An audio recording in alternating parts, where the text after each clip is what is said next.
허일 그 교수님은 저를 비롯해서 아마 권호인 선배님, 저보다 1년 선배 또 후배들까지 한바다라고 이제 실습선의 선장님이셨어요. 그래서 캡틴, 그러니까 지금 우리나라 해운에 종사하시는 많은 분들이 이제 항해를 배웠던, 항해를 가르쳐 주셨던 선생님이세요. 그래서 지금은 은퇴하고 제주에 계시는데 저희들이 이제 마지막 뭐랄까 우리가 안전항해를 한 다음에 이제 한번 말씀을 들어보는 것이 좋겠다 해서 부탁을 드렸고, 사실은 이제 그 허일 선생님이 수필집이 있습니다. 그래서 수필에 대한 얘기를 듣고 싶어 했는데 들어보니까 주로 이제 항해와 관련된 이야기들입니다. 그래서 제가 미리 좀 사전 지식을 좀 드리려고 합니다. 선생님이 뭐 PPT 이렇게 만드시지 못하고 계속 선생님 얼굴 보이시면서 이야기를 하시거든요. 그래서 여기 배경 사진을 아시면 좋을 것 같아서 한국해양대학에서 이제 실습선을 만들어 가지고 1976년 5년에 세계 일주를 했습니다. 그 당시에 한국의 어떤 배가 세계를 일주한다는 것은 굉장히 큰 이벤트입니다. 그래서 그 배에 외인 부대라고 한 5명이 탔는데 신동우 화백 여러분 아실 거예요. 그림 잘 그리시는 그 화백도 타시고 동아일보 기자, 부산일보 기자, 또 의사 이렇게 타셨는데 이야기를 들으니까 그 안에 그런 내용들이 많이 나옵니다. 그래서 지금 이 그림은 한바다호가 런던에 가가지고 지금 런던 타워입니까? 그 통과할 때 선배님 설명 좀 해주십시오. 그 세계 일주 하시지 않습니까? 여기 그림 보니까 저기 중간에 그 계신 분이 연습감이시고 이준수 연습감. 그 옆에 계신 분이 허일 선장님이세요. 허일 선장님. 그리고 아마 다른 분들은 뭐 외국 분이신 같은데 파나마가 아닐까 1851년? 예, 또 다른 사진. 요 이제 신동우 화백이 이제 그림 그려가지고 옛날에 뭐 여원이라는 잡지가 있는데 뭐 거기에다 계속 이렇게 사진을 보내주고 그랬어요. 우리 고등학교 2학년 때인데. 그래서 신동우 화백이 그린 그림 한바다를 타고 한국에 갈 때마다 그림을 그려가지고 우리나라에 전송했는데 굉장히 큰 인기를 누렸어요. 예, 이상입니다. 자, 그러면 허일 교수님의 강의를 듣도록 하겠습니다.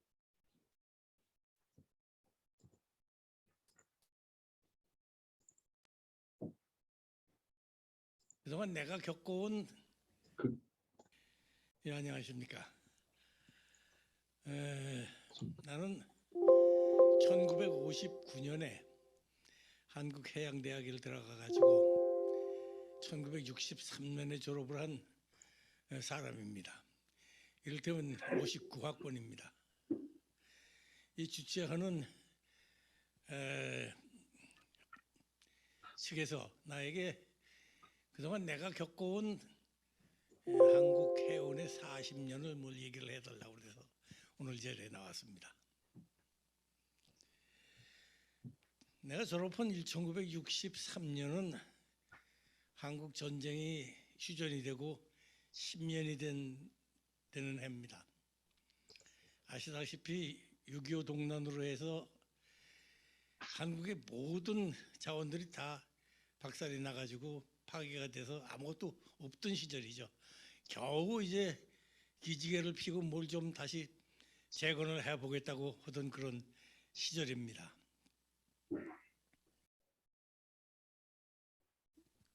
막 이런 사회적인 현상 때문에 대학을 졸업한 모든 졸업생들이 졸업하자마자 실직자가 되는 그런 시대였죠.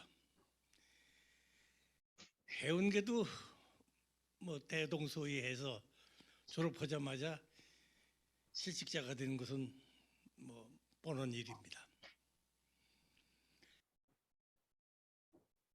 그래서 할 수 없이 졸업생들은 낙향에서 농사를 짓든지 아니면은 가정교사를 하든지 아니면은 부산 싸구려 하숙집에서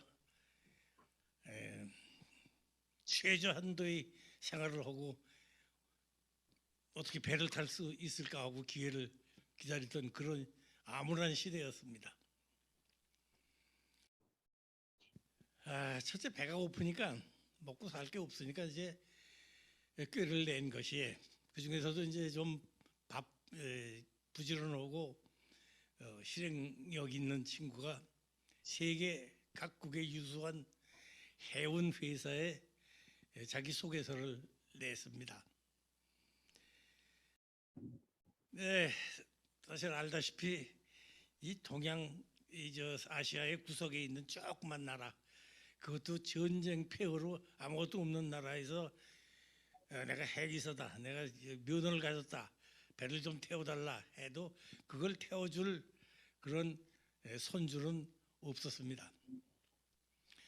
그런데 우연히 한국 근처에서 이제 결혼이 생긴 배가 하나 있는데 밑줘야 본전식으로 한국 해기사를 태우게 된 것이죠. 그때 당시에 세계 주로 해운에 공여됐던 그런 배들은 미국의 전시 표준선이었습니다. 이 전시 표준선에 대해서 잠시 얘기를 한다면은 미국이 제2차 대전에 이제 참가하게 되죠. 참가하게 되니까 보급품을 날라야 되는데 미국은 원래가 해운국이 아닙니다. 배를 가진 나라가 아니었습니다. 상품을 가져 수출하는 그런 나라였어요. 근데 전쟁을 수행하려고 보니까 배가 필요했다. 그래서 1942년서부터 이 찍어내듯이 엄청나게 많은 배를 똑같은 설계로 만들어냅니다. 대략 2, 3년 동안에 한 800여 척을 만들었어요. 그 중에 C1이라는 시마비라는 배가 있습니다. 애칭으로 시마비라고 부르죠. 이건 디젤 엔진을 장착한 배인데 대략 데드웨이트가 6,000톤쯤 되는 그런 배. 그다음에 EC2라고 하는 에머전시 카고십 2라는 리버티라는 애칭으로 불리는 그런 배들을 만들었죠. 리버티는 대략 데드웨이트 10,000톤쯤 되는 배입니다. 이런 배를 만들어 가지고 저 남양군도까지 퍼져 있던 전쟁터에 짐을 실어 날리기 시작했어요. 그래서 사실은 병참이 잘 돼 있기 때문에 미군들은 물자의 풍부 속에서 전쟁을 했고, 당시 일본 애들은 전쟁을 벌려놨는데 보급이 되지 않으니까 완전히 보급의 사각지대에서 전쟁을 하는 막 그런 현상이었죠. 근데 이제 1945년에 전쟁이 끝나니까 이 배들을 다 쓸 데가 없어져서 이제 우방 국가한테 유상 무상으로 이렇게 나눠줬어요. 그런 배가 세계 해운계에 떠댕기고 있었죠. 그러니까 보통 리버티 그 10,000톤짜리 배라는 배에 영국 선장의 홍콩 크루 또는 히랍 선장의 선주 선장이죠. 히랍은 선주 선장의 히랍 크루 이런 잡다한 배들이 세계 해운을 주름잡고 있었죠. 그런 배에 이제 결혼이 생겨서 우리 학교 졸업생 하나가 3등 항해사로 승선을 하게 됩니다. 근데 이 승선 결과 굉장히 좋은 반응을 받았어요. 왜냐하면은 첫째, 헝그리 배가 고프잖아요. 배가 고프니까 일 열심히 하게 돼가 있고, 그다음에 한국해양대학의 교육이 괜찮았어요. 4년 동안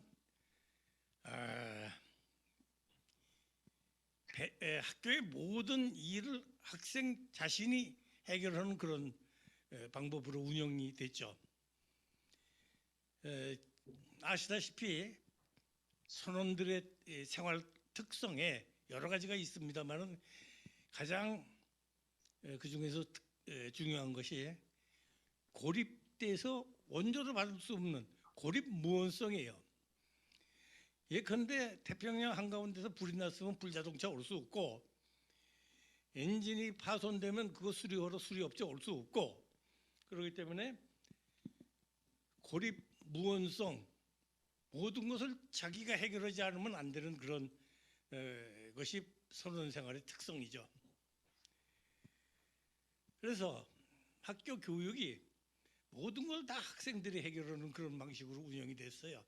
청소는 물론 목욕하는 날에는 보일러 떼가지고 물 데우고 학생들이, 그 다음에 바닷가에 가서 조각돌 주워다가 페이브멘트 깔고 길 뚫고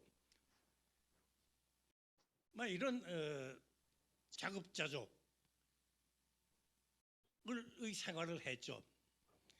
그러니까 새로운 직장에 가가지고 열심히 일을 하게 돼가 있었어요. 환경이. 그러니까 그 선장이 가상하게 본 거죠.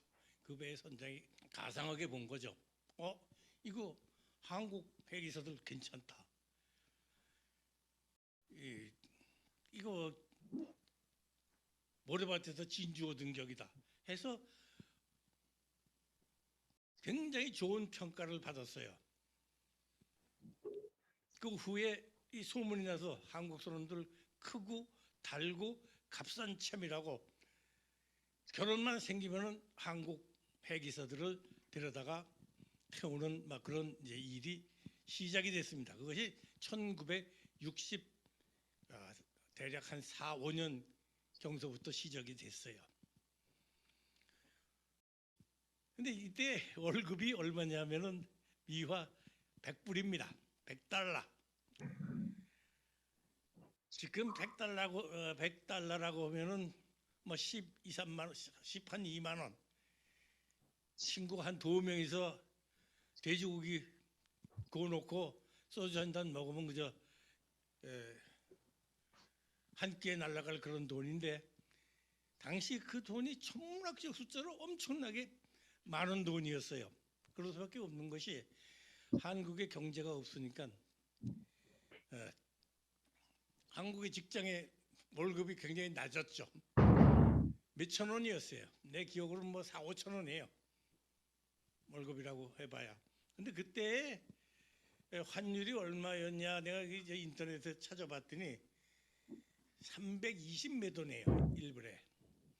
그러면 4천 원이면 320 몇 불이면 이게 15불도 안 되는 돈이거든요. 15불 받다가 100불을 받으니까 이건 뭐 천문학적 숫자죠. 그래서 나도 이제 이 달러를 건지기 위해서 이 선원 송출이라는 외국 배에, 외국 선장 밑에 외국 선원들 타고 있는 배에 3등 항해사, 3등 기관사로 승선을 하기 시작했습니다. 집에 내려가서 농사 짓던 친구들, 가정교사 하던 친구들, 또 부산 역 앞에 하숙집 텐트로 만든 하숙집에서 이 굶기를 밥 먹으면서 있던 친구들 다 이제 그런 배를 타러 나가기 시작했죠. 이것이 발전을 해서 이제 어떤 형태로 바뀌냐 하면은 배 전체를 한국 선원들이 맡아서 타는 그런 형태로 발전을 합니다. 선장 이하 모든 선원들이 다 한국 선원들이 타게 되는 거예요. 그때 배 전체의 월급이 대략 한 3,000불, 3,500불 정도 돼요. 그거 가지고 이제 30 몇 명이 다 나눠 먹는 거죠. 그게 이제 유행이 됩니다. 그래서 한국 선원들이 선장 이하 선원들을 매닝을 해가지고 그 배를 타러 나갑니다. 이때 하나의 이제 이벤트가 생기는데 그 이벤트는 소개를 하고 넘어가야 되겠습니다. 해양대학 2기로 졸업한 서병기 선장이라는 분이 계세요. 양반 키도 조그맣고 굉장히 철저한 양반이죠. 배를 좀 타다가 학교에 들어와서 교수를 했어요. 저도 그분한테 배웠습니다, 많이. 근데 이분이 학교에서 교수 생활을 하다가 역시 배가 고프니까 생활이 안 되니까 아까 얘기한 대로 선원들을 매닝을 해가지고 이제 일본에 가서 배를 하나 인수하기로 그렇게 하고 일본에 갔어요. 일본을 갔는데 전 선원들을 다 데리고 그 배의 인수가 뭐가 삐끗해가지고 안 되게 됐어요. 그러니까 일본 천지에서 이제 30여 명의 선원을 데리고 완전히 이제 국제 고아가 된 거죠. 그러던 차에 일본의 신흥 해운 회사인 상코의 중역 하나를 만나요. 근데 이 사람은 이제 한계에 달한 일본 선원들이 한계에 달한 그 일본 선원들을 이제 대신할 선원들을 찾다가 마침 이 서 선장이라는 분을 만나게 되는 거죠. 그래서 이분한테 배를 한 척 내줘요. 뭐 썩음 없는데 광탄 전용선 한 척을 내주고 이거 한번 타보라고. 그래서 이제 그 배를 이제 1년 동안 타는데 이 양반 성격대로 뭐 끝내주게 만드는 거죠. 탄 거죠. 그러니까 그 일본의 선주가 감탄을 했어요. 역시 한국 선은 괜찮다. 또 거기다가 나이 많은 사람들은 다 일본말 하죠. 또 뭐 한국 사람들 일본말 금세 배워요. 어순이 같으니까. 그러니까 말 잘 통하죠. 마침 이 모자라는 일본 선원들을 대신해서 이제 선원을 찾고 있던 그 회사, 그것이 이제 상코기선이라는 데인데 그 회사에서 이걸 한국 선원들을 태워가지고 이제 선대를 움직여야 되겠다 해서 이스턴 쉬핑이라는 이제 자회사를 만들죠. 그리고 한국의 이제 천경해운에 매닝을 부탁해가지고 사람들을 보내라 해서 일본 천지에 전소도에서 만들던 그 세배를 한국 선원들이 인수하기 시작합니다. 그것이 이제 60년대 말 70년대 초예요. 60년대 말 70년대 초 뭐 그렇게 될 겁니다. 그래서 이제 한국 선원들은 전부 다 매닝을 해가지고 선장이야 전원이 세배를 타게 되는 이제 그런 계기가 되죠. 서병기 선장은 육상에 내려서 이제 그 회사에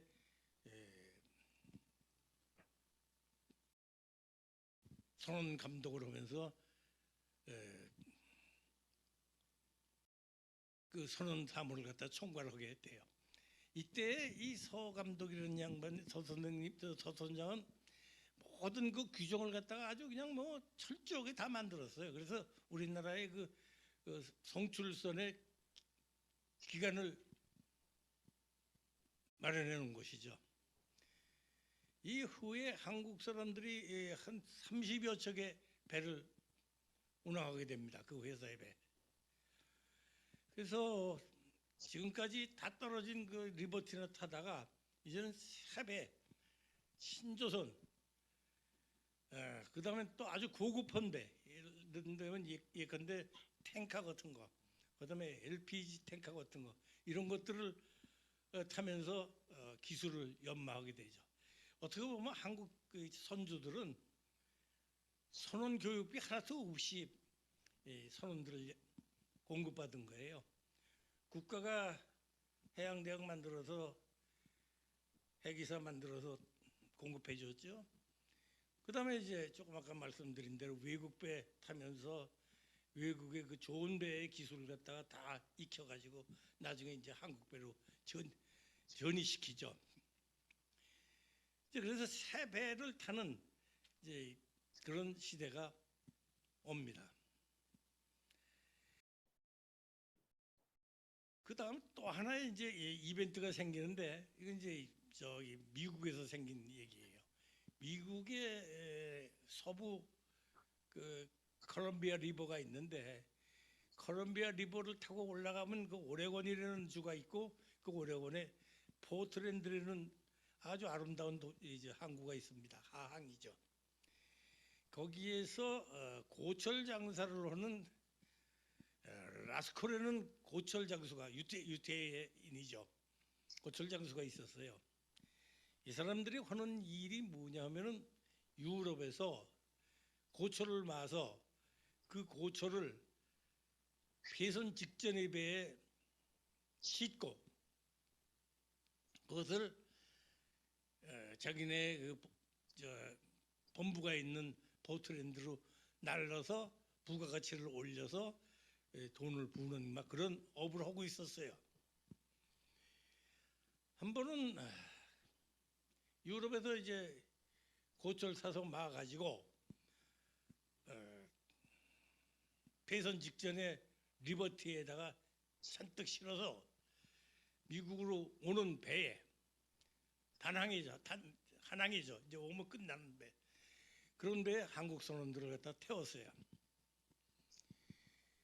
유럽에서 대서양을 건너고 다시 파나마 건너서 북상해서 동쪽에 미국의 서쪽으로 가서 그 콜롬비아 리버까지 가려면은 뭐 한 달도 더 걸리죠. 그 배는 출항을 했어요. 잔뜩 고철을 싣고. 그런데 그 무료한 한 달 이상의 항해 기간을 가만히 있을 한국 선원들이 아니에요. 한국 선원들은 그저 일을 보면 일을 하는 그런 이제 조건반사식의 성격을 갖고 있던 사람들이라 이번에 돌아가면은 저기 미국에 가면은 폐선시킬지도 모르는 배를 갖다가 이제 정비를 하기 시작했어요. 취핑하고 창고 뒤져서 페인트 꺼내서 페인트 하고 이제 그러고 모항인 포트랜드에 들어가게 됐죠. 이제 배가 들어온다 그러니까 그 라스코의 그 고철 장수 그 유태인들 사장단들이 나와서 보니까 기다리고 있었는데 아무리 기다려도 배가 오질 않아요. 자기네들이 사서 보낸 그 유럽에서 사서 보낸 그 배가 나중에 가까이 오는 거 봤더니 그 배가 완전히 새 배라 그러면 좀 거짓말이지만은 아무튼 정비를 해서 딴 얼굴로 들어오고 있었어요. 이래서 이제 이 유태계의 고철 장수한테 한국 선원들이 어필을 또 한 거죠. 이 사람들이 이거 한국 선원들을 써가지고 해운 회사를 하나 만들어야 되겠다. 그래서 해운 회사를 만들었어요. 과연 그게 라스코 시핑이에요. 한국에 이제 라스코 시핑 그 매닝 회사를 만들어 차려가지고 차리는 한편 세계 각 조선소에 이제 배를 만들어 가지고 한국 선원을 태우기 시작한 것인데 그것도 이제 나중에 한 30여 척 됐어요. 한국 선원들이 타는. 그리고 뭐 중구난방으로 산발적으로 이제 한국 선원들이 탄 배가 늘어나니까 세계의 어떤 항구에 가서도 이저 뭡니까 이저 VHF 16천넬 열어놓고 한국 선원 나오시오 하면 뭐 우르르 나올 정도로 한국 선원들이 세계 각 항구에 퍼져 있었죠. 이래서 이제 한국의 이 유휴 선원들이 소비가 되기 시작합니다. 근데 이 경기가 너무 좋아서 너도 나도 전부 다 그 달러 건지러 나갔기 때문에 그 수요가 너무 많아서 공급이 모자라죠. 해양대학은 50명, 항해과 50명, 기관과 50명 이렇게 뽑았거든요. 그러니까 숫자가 공급이 모자라는 거예요. 그래서 급기야는 그다음에 이제 또 하나 또 일이 벌어집니다. 무슨 일이 벌어지냐면 해운에 대해서 무관심하던 우리나라의 이제 군소 해운 회사 또 운송업을 하던 회사들이 예컨대 한진, 현대 이런 회사들이 해운에 눈을 돌려가지고 배를 사기 시작해요. 그래서 이제 배 선복을 늘리고 그다음에 배를 타고 이제 댕기면서 배를 오퍼레이팅 하는 노하우를 이제 익히게 되는 이 해기사들이 가만 보니까 이거 차타를 해가지고 배를 빌려가지고 잘만 운영하면 몇 항해 만에 배를 살 수 있겠다라는 생각을 하죠. 이게 이제 일종의 나용선인데 그래서 이제 그 배를 타던 해기사들이 어떤 거를 하냐면 나중에 대한민국 국적을 취득하는 조건으로 해서 나용선을 해서 배를 들여오게 되죠. 그래서 회사를 차린 거예요. 해운 회사를 차린 거예요. 그러니까 한국 국적선도 기하급수적으로 선박이 많아지니까 해기사의 수요가 늘어난 거죠. 세계 배를 타러 나갔고 우리나라 해운이 커져서 공급이 수요가 많아졌고 그래서 그 졸업 후에 시골 가 있던 사람들 다 배 타러 나갔는데도 모자라기 때문에 이제 해양대학이 증원을 하기 시작해요. 이 증원의 역사가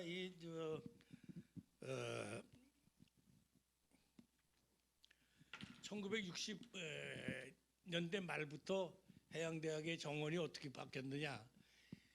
50명 하던 것이 1968년인가 내가 확실한 날짜를 여기 있습니다.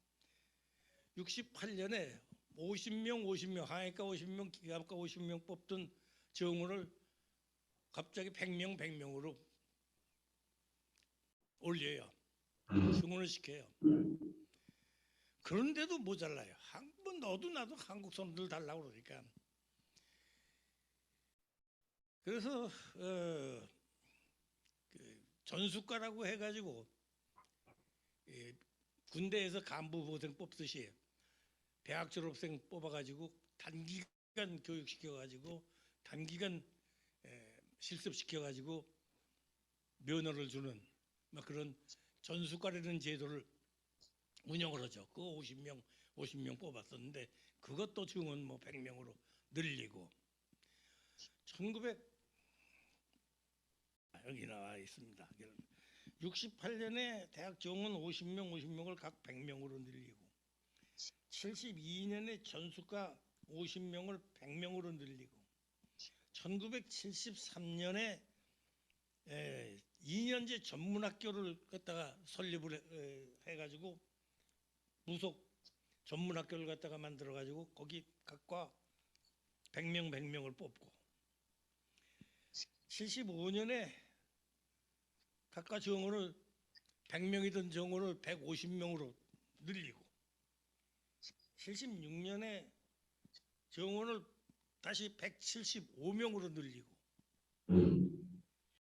77년에 대학 정원을 200명으로 늘리는 막 이게 숨가쁘게 그냥 정원하는 이런 시대가 있었어요.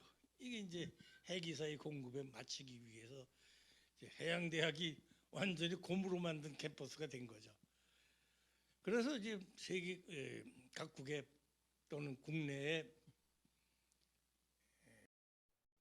회계사들을 배출을 하게 됐음에도 불구하고 하도 외국에 나가니까 외국의 그 송출선으로 나가니까 국내선을 한국의 국내선을 움직일 회계사들이 그래도 모자라는 거예요. 그래서 어떤 일이 벌어지냐면 1974년경에 1974년경에 갑종 회기사는 수출을 선원 송출에 나갈 수 없대는 나가지 못한 데는 해운항만청에 고시를 발표하죠. 그래서 못 나가게 돼요. 이 회기사 갑종 회기사들은. 근데 여러분들 갑종 회기사라면 이게 뭔가 하고 잘 모르실 분들이 있는데 세계적으로 이 회기사의 면허가 5개, 6개로 이렇게 통일되기 이전에 60년대, 70년대에 우리나라의 회기 면허는 갑, 을, 병으로 나눠져 있었어요. 갑종 면허에는 갑종선장, 갑종 2등 항해사, 갑종 3등, 갑종 1등 항해사, 2등 항해사, 3등 항해사 막 이렇게 나눠져 있었고 을종도 마찬가지, 병종도 마찬가지 이렇게 아주 복잡한 구조로 되어 있었는데 갑종 회기사는 이제 못 나간다, 국내선 타야 된다. 그래 가지고 금지하는 그런 일까지 생기죠. 이래서 이제 한국 회계사들이 그 금쪽 같은 달러를 불어오기 시작해요. 대략 60년대 중반부터 70년대 중반까지 한 10년 사이에 내가 이거 얼른 좀 찾아봤는데 대략 운임 수입하고 선원들 월급하고 해가지고 한 13억 불쯤을 불었어요. 근데 13억이라고 그러면 뭐 그 얼른 피부에 와서 닿질 않는데 우리가 1960년도 초로 한번 되돌아가 생각을 해야 돼요. 박정희 대통령이 박정희 소장이 5.16 자기들은 혁명이라고 그랬고 지금까지 혁명이라고 그랬는데 이제 쿠데타로 바뀌었죠. 5.16 혁명을 일으켜 가지고 그 보릿고개 좀 없애고 어떻게 국민들 뭐 좀 먹여야 되겠다 해서 이제 혁명을 일으킨 거죠. 근데 정권을 잡고 보니까 재정을 보니까 뭘 좀 하려고 그렇게 보니까 재정이 없어요. 아무것도 달러라는 건 뭐 거의 없는 거고. 그래서 갖은 수모를 받으면서 미국에 가서 돈을 벌리죠. 그때 그 케네디 대통령인데 케네디 대통령하고 저 박정희 대통령하고 나이가 비슷할 거예요. 아마 그때 40대였어요. 돈 좀 달라고 달러 좀 원조 해달라고. 근데 미국은 전통적으로 이 민간 정보를 갖다 전복시킨 군사 정부에 대해서는 그걸 안 해, 원조를 안 해, 안 하는 그런 전통을 갖고 있어요. 돈 한 푼도 못 얻었어요. 미국 가서 케네디 대통령 만나고 왔는데, 근데 가만 보니까 이 천원들이 솔솔 돈을 제법 많이 불어다가 달러를 불어다 놨단 말이에요. 그럼 이제 또 어디 돈 생길 거 없나 해서 이제 일본을 쓰신 거죠. 너희 36년 동안 우리 괴롭혔지, 보상금 내 청구권을 발동을 한 거죠. 돈 내라고. 그래서 그때 그 38살의 중앙정보부장과 중앙정보부장 김종필이가 이제 일본에 가서 그 달고 다른 오이라 대장상을 이제 만나가지고 돈 내놔라. 회동을 벌이고 있을 때예요. 그렇게 해 가지고 받아온 돈이 얼마냐면 청구권 무상으로 들어오는 거 3억 불, 3억 불. 그다음에 이것저것 해가지고 뭐 장기 저리로 해가지고 빌려주는 돈 5억 불, 8억 불을 얻어왔어요. 그것도 4.19로 정권을 갖다가 무너뜨린 학생들이 그냥 있는 나라에 이 나라가 우리나라가 이 학생들이 반대 시위를 하고 그래서 국가 비상사태까지 발동을 해서 겨우 얻어온 돈이 8억 불이에요. 무상 3억 불, 장기절이 8억 불. 이때 박정희 대통령은 달러 있는 데라고 외화가 있는 데라면 다 갑니다. 독일도 가잖아요, 독일. 그때 당시에 독일에서 간호사하고 광부들이 가가지고 마르크를 좀 불 때예요. 가서 차관 좀 달라. 근데 차관 안 줘요. 왜 안 주냐? 은행에 지불 보증이 있어야 되는데 우리나라에 지불 보증을 해줄 은행이 없는 거예요.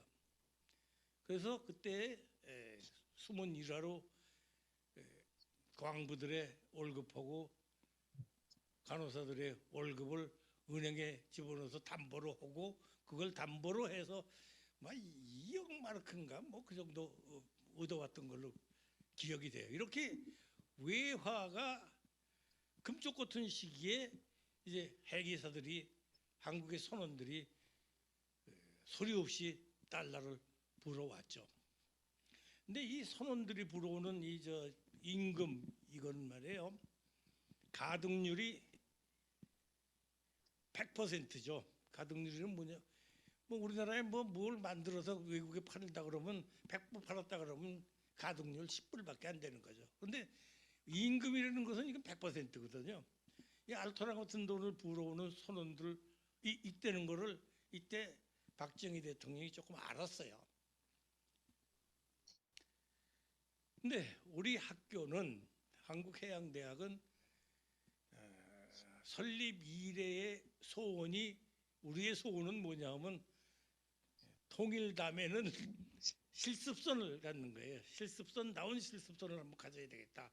학생도 훈련시키고 그러려면은 좋은 실습선이 있어야 되겠는데 지금 갖고 있는 거 이거 뭐 반도호 이거 화물선 개조한 거 학생들 침실에 무슨 스카틀도 하나 채광창도 하나 없고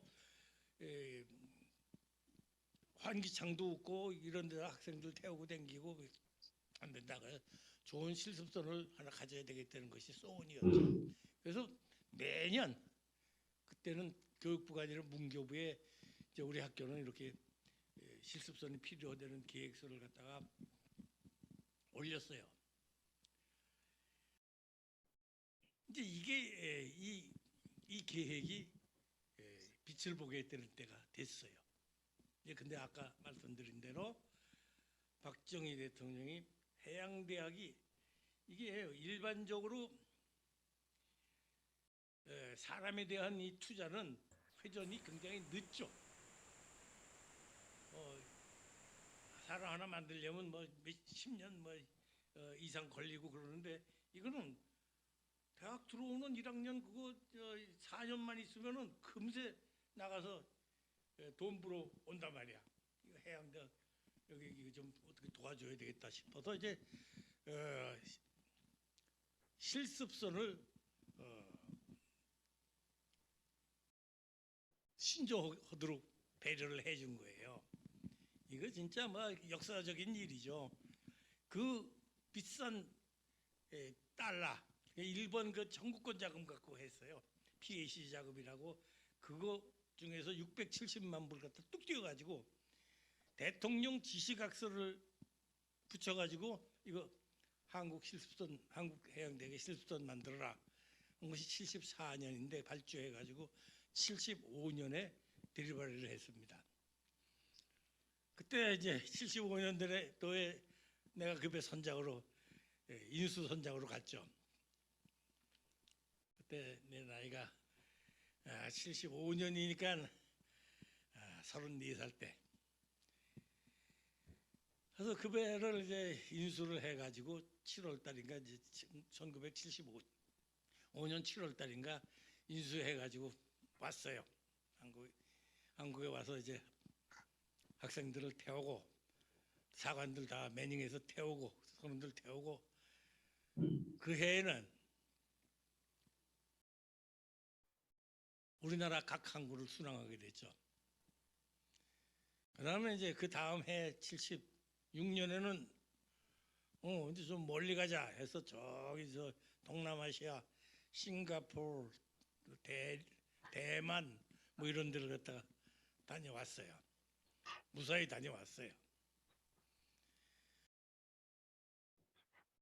근데 마침 76년에 그 미국의 콜롬비아 리버의 포트랜드의 라스코 해운이 라스코가 돈 많이 벌었어요. 그러니까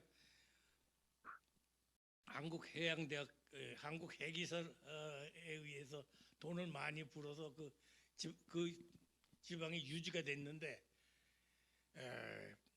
태양대학에 실습소를 만들었다 그러니까 이걸 초청을 하자.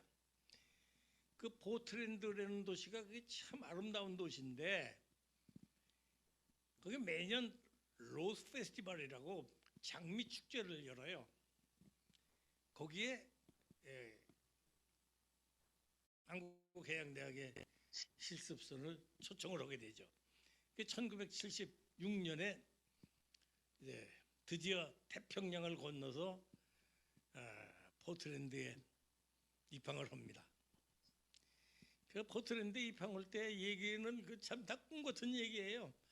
모든 것이 다 이제 무료예요. 파이로테지 무료, 항비 무료, 또 그 뭐 하항이기 때문에 강에 만든 항구이기 때문에 철교가 많아요. 그 철교 다 들고 들어갔거든요. 소방정 나와서 뭐 물 뿌리고 호합판으로 들어갔죠. 배가 부두에 대고 나서도 선원들 학생들이 나가면 다 무료예요. 입장료 무료고 교통 무료고 뭐 이렇게 참 대우를 받고 로스 페스티벌에 정식으로 참석을 하고 참가를 하고 이제 그 외에 이제 맥탕구를 또 들러서 돌아왔어요. 자, 태평양을 이제 건너갔다 왔다. 말타면 뭐 잡히고 싶다고 이제는 그러면 남은 것은 세계 일주다. 세계 일주 계획을 세웠어요.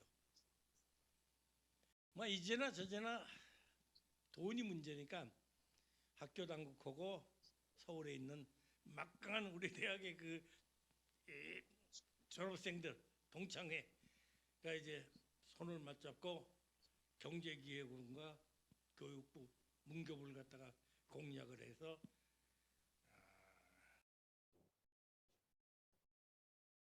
일반 선박 운항비보다는 한 1억을 더 받았어요. 그 당시에 1년에 한 선박 운항비가 1억 5천 정도 됐는가 막 그래요. 거기에 이제 1억을 더 받은 거예요. 물론 요거는 이제 기름값하고 세계 일주를 할 때 드는 기름값하고 그다음에 항비에 필요한 돈이죠. 1977년 9월 1일 역사적인 세계 일주 항해에 오르게 됩니다. 이때 승선한 것이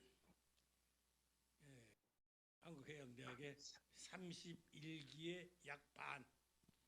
그때 정원이 400명이었으니까 한 반이 타고 9월 1일 날 동쪽으로 가는 세계 일주를 시작을 하죠.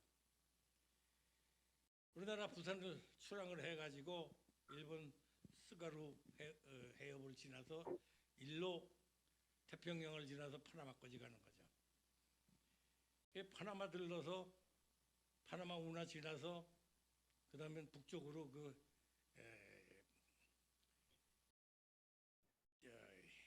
바하마 트라이앵글 있죠. 그뭐 무섭다고 하는데 뭐 무서운데 아니에요. 거기 지나서 북상해가지고 뉴욕에 들어갔죠. 또 여기 뉴욕 들어갈 때가 이게 뭐 아무튼 인상적입니다. 그 자유의 여신상 앞에 지나갈 때 소방선 나와가지고 물 뿌리고 걔네들은 그 물 뿌리는 게 하나의 예우죠. 환영이고 시내 제일 좋은 여객선 부두줘서 거기에 이제 대구 학생들 아마 상륙 그 뉴욕 시내를 활보했죠. 그것으로 만족하지 않고 야 우리 그럼 워싱턴 가자. 워싱턴까지 한 대여섯 시간 걸려요. 버스를 하여해가지고 도시락 2개 싸가지고 미국 워싱턴까지 이제 항해를 합니다. 관광을 합니다. 뭐 그런 껄쩍지근한 이제 그 실습을 했죠. 미국 뉴욕 기항을 마치고 이제 출항을 해서 드디어 겨울 대서양을 건너서 테임스강 입구를 향해서 항해를 시작했어요. 겨울 대서양이라는 얘기가 왜 나왔는지 알았어요. 사실 조금 창피한 얘기지만 나도 그때 처음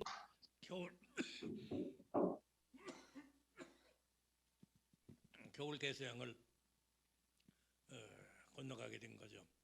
북서 계절풍이 부는데 그 롱아일랜드 빠져나와서 대략 한 60도로 코스라인을 걷는데 바로 직각에서 달겨드는 노웨스트 계절풍에 산더미 같은 파도가 달겨들어가지고 배가 거짓말 안 섞었습니다. 35도 흔드는 거예요. 그러니까 뭐 밥 지을 수도 없고 뭐 당직 볼 사람도 뭐 몇 없고 거기서 견딜 사람 몇 없고 죽 끓여 놔두고 먹을 사람도 없고 막 이렇게 며칠 항해를 하다가 안 되겠다 싶어서 이제 파라렐로 바꿨죠. 결국은 뭐 런던에 ETA보다 하루 늦었는데 그래서 이제 영국에 도착을 했습니다. 테임스강 입구에 도착을 했습니다.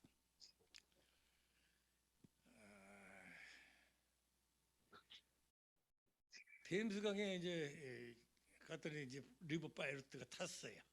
리버 파이로트가 타가지고 배를 테임스강 거슬러 올라가는데 그 전날 뭐 며칠 전서부터 뭐 ETA 바로 얘기를 해줘 똑바로 얘기를 해라 뭐 맞춰라 뭐 저 타워 브릿지가 올라간다 뭐 이래요. 근데 내가 사실 타워 브릿지 어떻게 된 건지 잘 몰랐거든요. 근데 이제 런던에 접근을 해서 그 파이로트가 리버 파이로트가 나보고 야 이제 저거 올라간다 저 다리 올라간다. 근데 그 앞에 보니까 그야말로 아름다운 타워 브릿지가 들리는 거예요. 이 타워 브릿지는 말이에요. 영국 그저 런던이 시내 한복판에 있어요. 그래서 이걸 들면은 배가 지나가기 위해서 이걸 들면은 도심의 그 교통이 마비가 되기 때문에 웬만해서는 잘 안 듭니다. 안 든다고 그래요. 또 이게 들게 되면은 런던 시민들도 하나의 관광거리로 그거 보러 나온다고요. 그 신문에 나오고 라디오 방송하고 그런데요. 근데 이게 들은 거예요. 꿈같이. 그 밑으로 지나갔죠. 그 밑으로 지나가면 거기가 어디냐면 풀 오브 런던의 그 가운데 있는 베이스네요.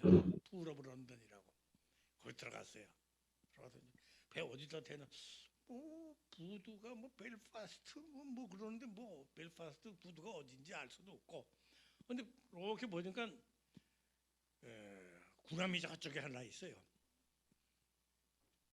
그 구람으로 접근을 한다고 우리 어디 되냐 그랬더니 저 배에 된대요. 그 배 나온 걸 보니까 그 배 이름이 벨파스트예요. HMS Her Majesty Ship 벨파스트예요. 그 벨파스트라는 배는 6.25 때 우리나라에도 참전했던 그 전함인데 이제 리타이어 해가지고 퇴역 해가지고 거기에 달아놓고 그 풀오브 런던에 달아놓고 뮤지엄식 박물관선으로 쓰고 있었어요. 박물관선이 나왔으니까 또 꼭 하고 지나갈 얘기가 있어요.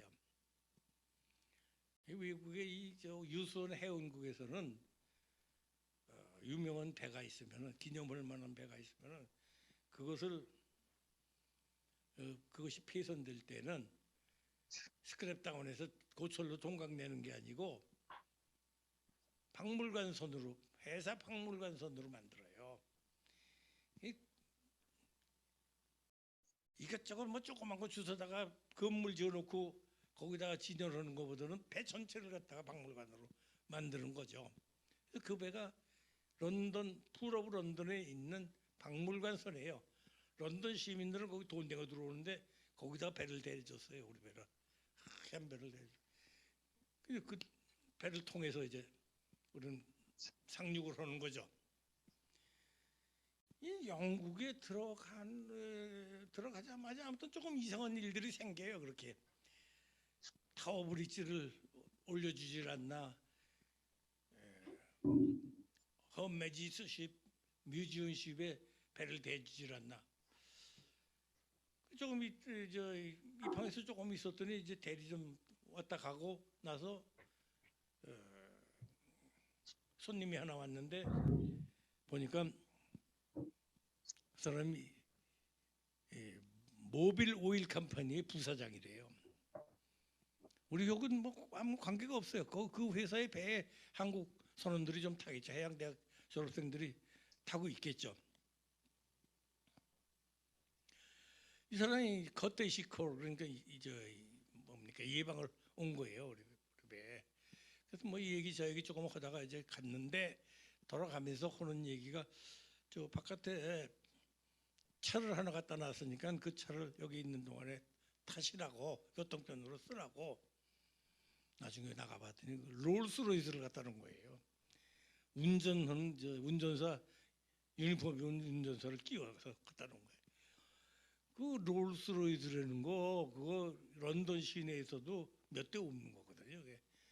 그거 타고 지나가는 사람이 있으면 누가 타나 본다고 차의 출발이 늦어진 데는 막 그런 농담이 있을 정도로 그 롤스로이스 타는 사람들은 뭐 부럽게 바라보는 막 그런 차인데 그걸 우리 교통편으로 쓰라고 갖다 놨어요. 그래서 타고 댕겼죠. 그 런던 시민들은 우리를 뭐 동양에서 온 무슨 왕자쯤으로 알았을 거예요. 뭐 하얀 유니폼 입고 견장 두르고 그러고 댕겼으니까.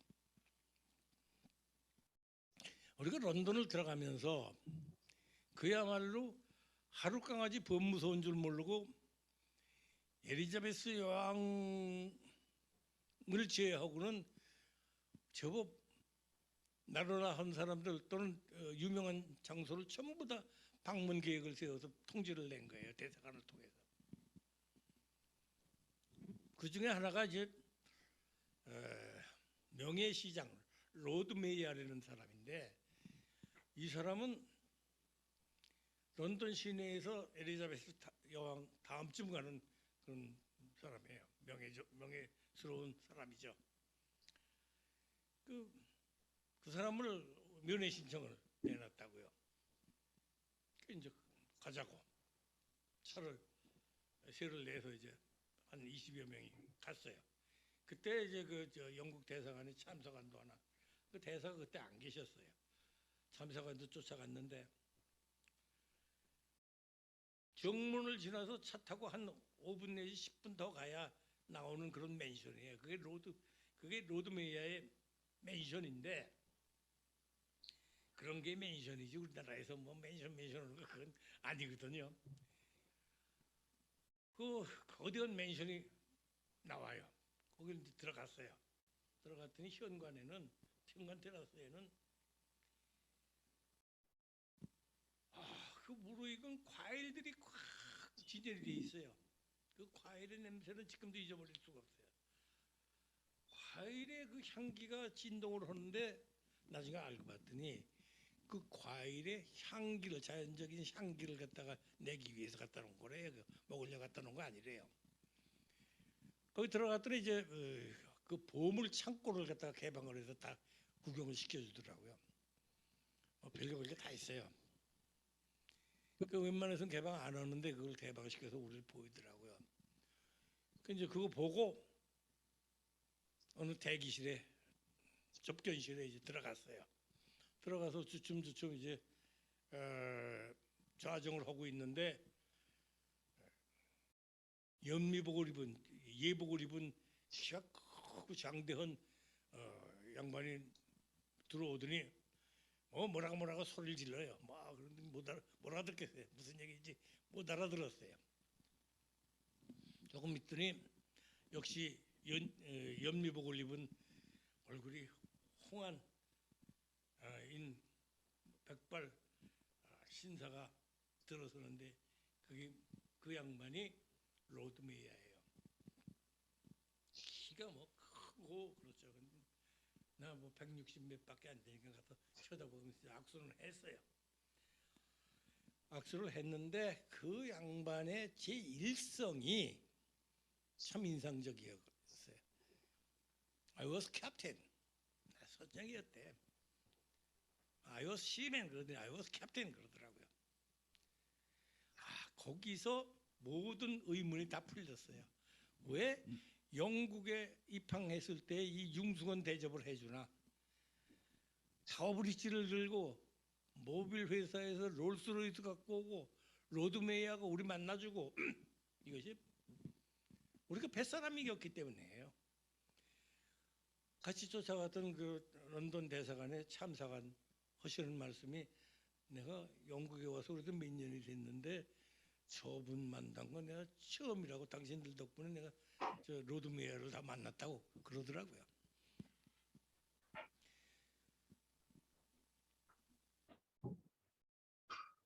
그러니까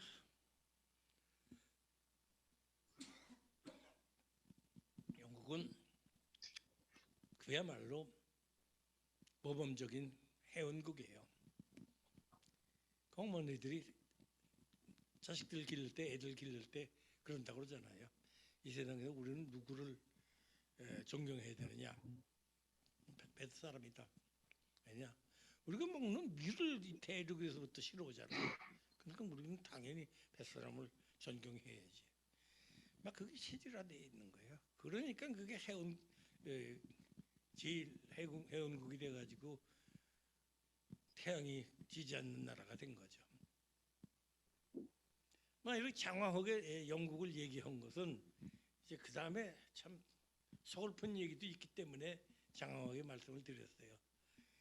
영국을 출항해서 여러 군데를 다녔습니다만은 지금 이 시간에 그거를 다 말씀드릴 수는 없는 거고 이제 세계 일주를 마치고 부산에 귀향하게 됐어요. 그것이 78년 1월 4일입니다.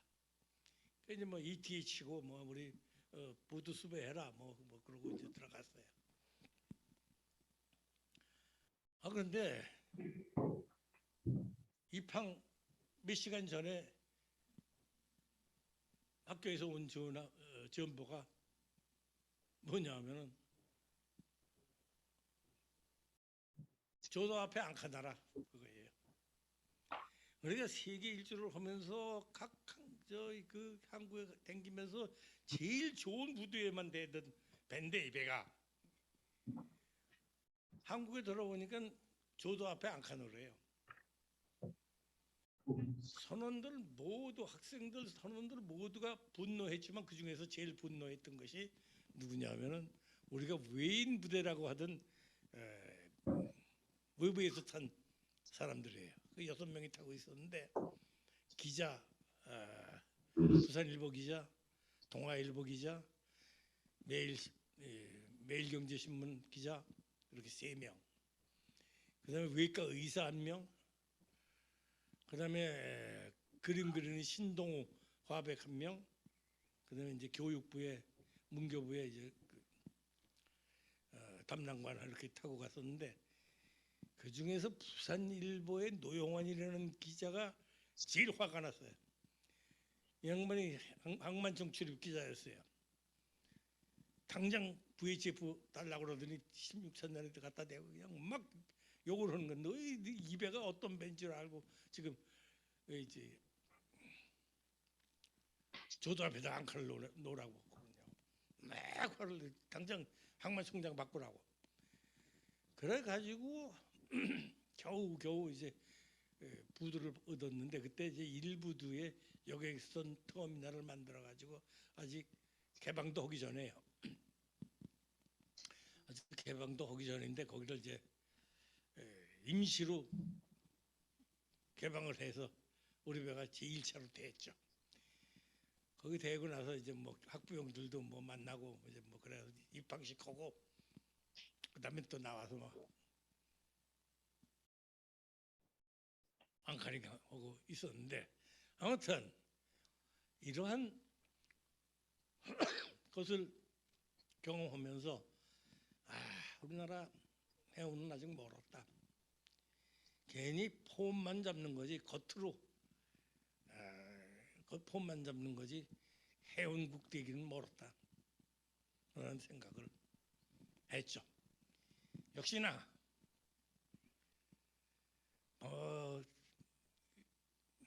선봉량이 뭐 세계 맺지고 뭐 그렇게 자랑을 하지만은 내면적으로 들어가 보면 역사가 짧기 때문에 해운의 역사가 짧기 때문에 이런 우스운 일들이 생깁니다.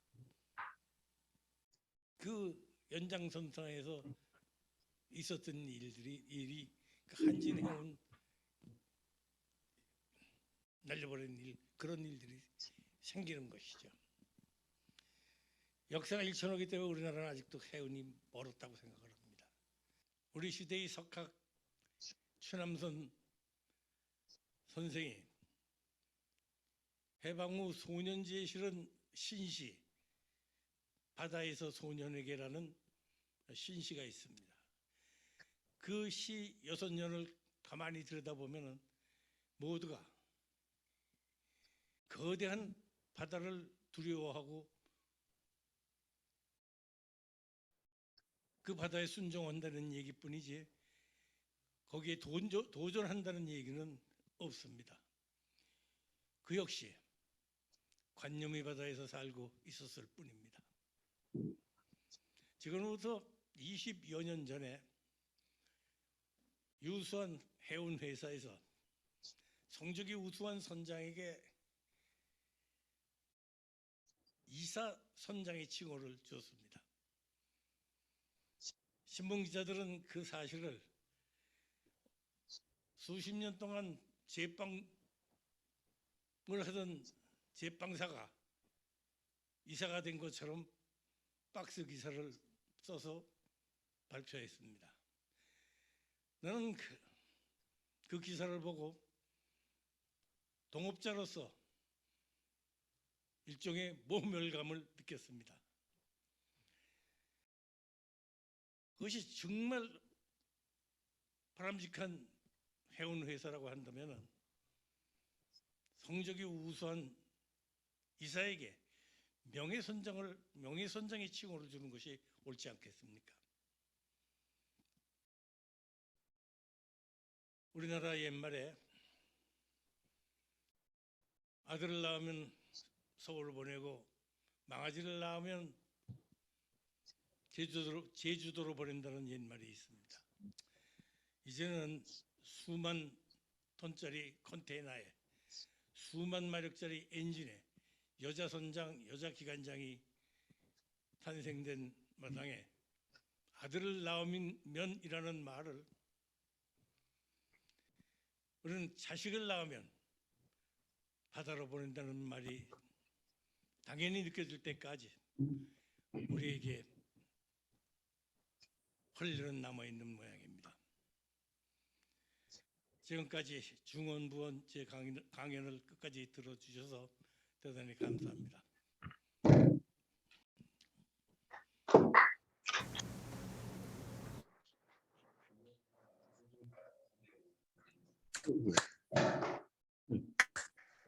예, 허일 선생님 감사합니다. 예, 그러니까 허일 선생님이 말씀하시고 싶은 것은 허일 선생님이 말씀하시고 싶은 것은 런던에 갔더니 그 로드 메이어가 캡틴 출신이었다 그 말씀이었고 어떤 선박회사가 선장에게 육상에 있는 이사 직원을 줬는데 그게 아니고 오히려 육상에 있는 이사에게 명예선장 호칭을 준다고 하는 것이 맞지 않느냐 이런 말씀이셨어요. 한국 해운의 발전에 해기사가 큰 역할을 했다 그런 말씀을 하시고 싶었던 것 같습니다. 지금 그 시간이 뭐 부족하기 때문에 이걸로 이제 마쳐야 될 것 같습니다. 오늘 잠깐요. 네, 교수님, 예. 허일 교수님이 아들, 딸 낳으면 바다로 보내라고 말씀하셨는데 그게 중요한 건데. 알겠습니다. 예, 예. 그걸 포함해가지고 제가 내일 정리를 잘 하겠습니다. 예, 수고들 너무 많으셨고요. 이 강의 그 10시까지 비워줘야 돼가지고 방송 조치 때문에 더 이상 진행은 못할 것 같습니다. 오늘 이걸로 이제 우리가 3라운드 마쳐야 될 것 같고요. 또 이완구 대표님, 이완구 사장님, 예, 한번 꼭 마무리 말씀 한번 해주십시오. 아이고 제가 이거 예, 허일 선장님 말씀 들으면서 특히 마지막 말씀에 우리나라가 해운국이 되려면 아직 멀었다 하시는 말씀 듣고 굉장히 숙연해집니다. 그리고 저도 일종의 이제 해운계 시니어가 됐는데 그 책임감을 선장님 말씀 들으니까 모골이 송연하다는 그런 표현이 딱 맞습니다. 하여튼 우리 여기 참석하신 많은 선배 또 동료 이 시니어들이 한국 해운 재건을 위해서 열심히 노력하겠습니다. 감사합니다. 수고 많으셨습니다. 예, 예, 감사합니다. 우리 모임도 이걸로 마치도록 하겠습니다. 우리 박지훈 선생님 같이 가지고 오셨나요? 네. 좀 이쪽으로 일어나셨어요. 아니, 하기 전에 혹시 인사 잘 모르시는 분이 이재혁 선생님. 네. 이재혁 선생님. 이재혁 선생님 인사 좀 하시고요. 네.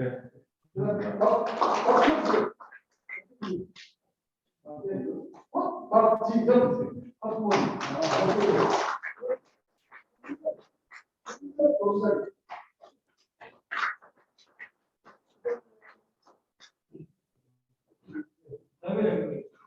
김정식.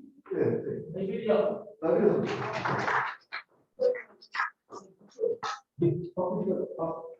박종현 부장님. 이성 교수. 이성 교수.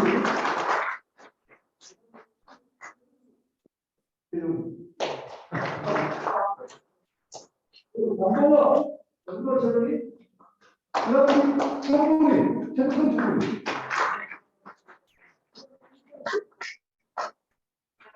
예, 그다음에 교수님.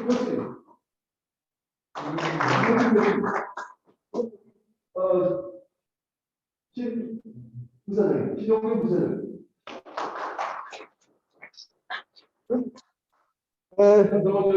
말씀해 주세요. 네, 저는 김인현이었습니다. 감사합니다. 네, 여기 이걸로 마치겠습니다. 또 4라운드 또 4월 중순에 시작하도록 하겠습니다. 감사합니다. 예, 시간이 부족해가지고 더 이상 진행을 못해서 대단히 속마다 말씀드립니다. 예, 전작 선배님도 보이시고요. 오늘 망에도 한 70명 정도 들어오셨는데 수고하셨습니다. 수고하셨다는 말씀 다시 한번 드리겠습니다. 예, 전작 선배님 수고 많으셨습니다. 수고하셨습니다. 예, 예, 수고하셨습니다. 수고하셨습니다. 네, 수고하셨습니다.